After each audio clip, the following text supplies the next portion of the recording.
For the second time this season, Doctor Who posts the worst overnight numbers in the franchise's entire history. Now, that may not come as a surprise to you or me, but to a lot of people out there who may not have been paying close attention to this entire debacle, that's quite astonishing to hear considering the Doctor's been on since the days of black and white television. A few breaks here and there due to production issues and, frankly, a lack of funding. And I believe the middle 90s, that was what put an end to the eighth Doctor, I think that was. No, the seventh, right? Seventh, because the eighth is the War Doctor. Yeah. Yeah, I think I have that right.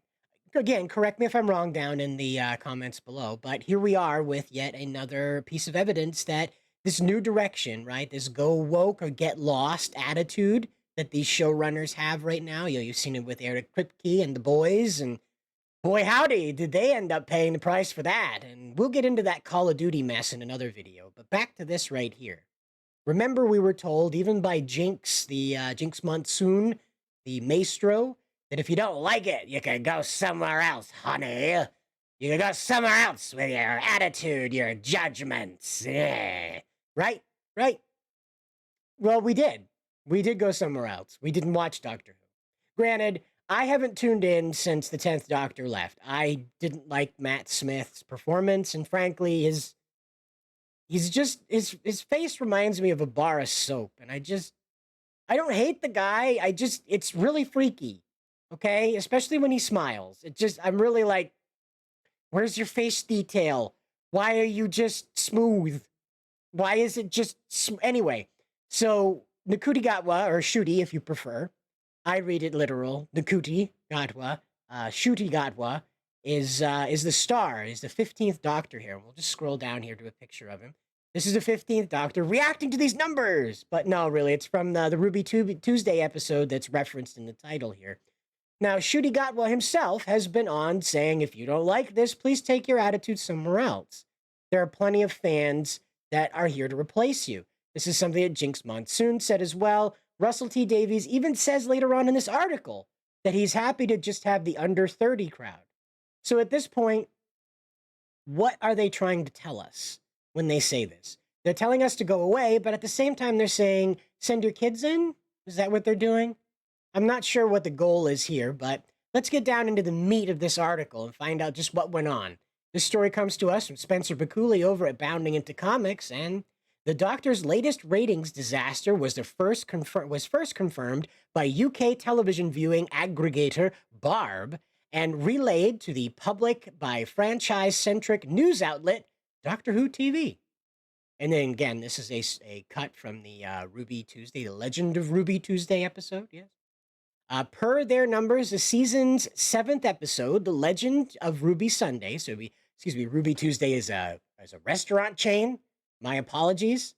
Maybe Russell T Davies was hungry that day, and he's like, oh yeah, Ruby Tuesdays would be, oh, we'll call her Ruby Sunday. Nobody will expect that. Not a soul. I don't know why he's suddenly Cockney, or a Harry Potter character, I guess, but here we are. Anyway, it says The Legend of Ruby Sunday, which also serves as the first half of its two-part season finale, pulled just 2.2 million viewers in the first 24 hours following its June 15th premiere. This is bad, okay? Because, like, even over on X, when Mr. Beast puts up a video, like, within the first 10 minutes, it's got 1 million views. Granted, Elon is counting stuff where people scroll by, but let's just assume that within an hour, Mr. Beast can pull 10 million views on Twitter of people sitting through at least 5 minutes of his content, okay?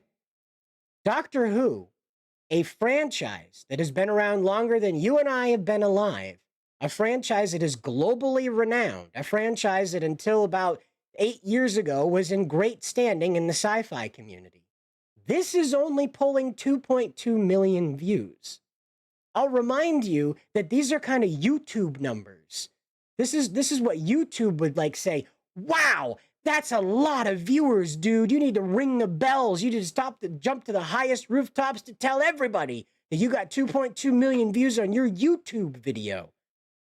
But for a television studio, or rather a studio like Disney Plus, this is catastrophic.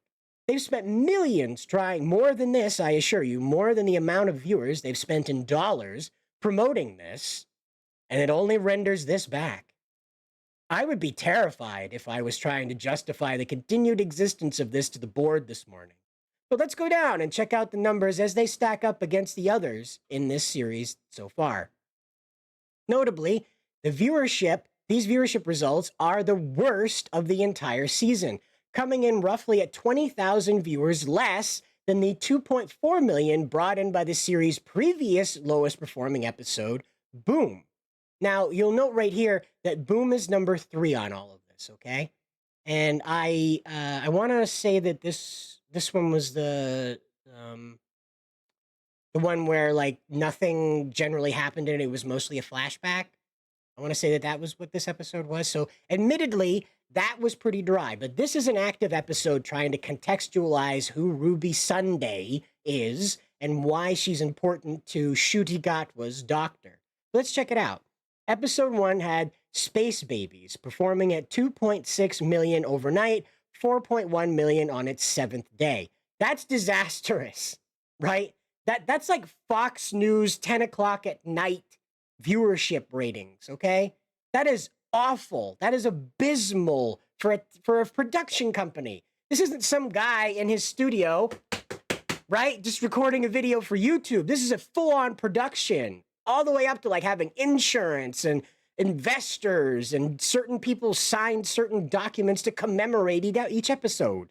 You know, it's one of those things where like, big deal. It's a big deal, and this is only pulling 2.6 in its overnight and then 4.1 in an entire week. That's horrible, but it gets worse. It's the Devil's Cord, which again, this is where the Maestro, you remember Jinx Monsoon. If you don't like it, go somewhere else, honey. That character, you know. 2.2 million and it's overnight, 3.9 million in 7 days. Like, I don't know, maybe people came back and they were like, did I see that? Did I really see that? Or am I hallucinating? Maybe that's what all that was, but it gets worse. Here we are with Boom again, 2.4 million, 3.57. People must just be going back and like looking to confirm that this train wreck actually happened and they weren't like having a cat box fueled fever dream or something, you know? Then there was 73 Yards, which had 2.62 million in its overnight, and then an astonishing 4.0, basically, by if you want to round up, 4.1 million in its 7 days. Now, that is not performing as well as Space Babies did. It's just underperforming it, but it is not performing it all the way. At least that's how I read that. I could be wrong. That could be more than Space Babies on the 7th day, but the Dewey Decimal System is just screwy. But anyway, that's library. But anyway, so the 4.05 million viewers here. What is astonishing about this, in my opinion, right, is that of all of these things, we see this one is the outlier of all of them. And I believe this is the episode where Ncuti Gatwa was not present in the episode. I think this was the Ruby-focused episode where he was either not present at all or in the backdrop. I could be wrong. Please correct me down in the comments, but I believe 73 Yards is the one where the doctor himself isn't even in it. And again, people could be tuning in to be like, did that really happen? But that's certainly more than they did in the previous week. But we'll go on into Dot and Bubble. Dot and Bubble was, I believe, I don't remember what that one was about. Remind me down below what that one was about. And anyway, it only maxed out at 3.38 million views in its 7th day. Now, again, this falls below all of the others setting it before it. So we're seeing a steady decline and a bump up and then a decline again. Rogue comes out, right? And so we have 2.11 million in its overnight and now into, we don't have the 7 days on it yet. But we're probably going to follow the same track and see here that it's going to be probably 3.0. I don't think it's going to fall to 2 million just yet, but this one will. The Legend of Ruby Tuesday will probably not do much better than 2 million on its 7-day rewatch. In the long term, it may take off as people get more word about it and want to like see what this was all about, what the point of this character was, why she was so quick in, so quick out, that kind of thing.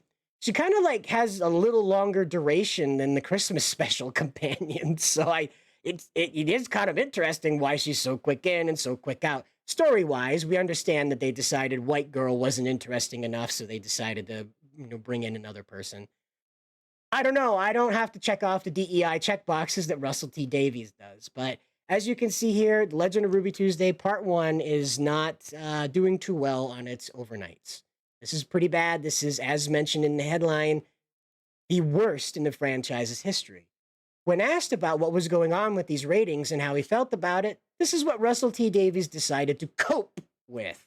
And he says, when asked during a recent interview for the physical July issue of UK entertainment news magazine Radio Times if he had any thoughts on the abysmal numbers, Russell T Davies said this: I'm so very proud of it. You know, they might not be the ratings we love. We always want higher.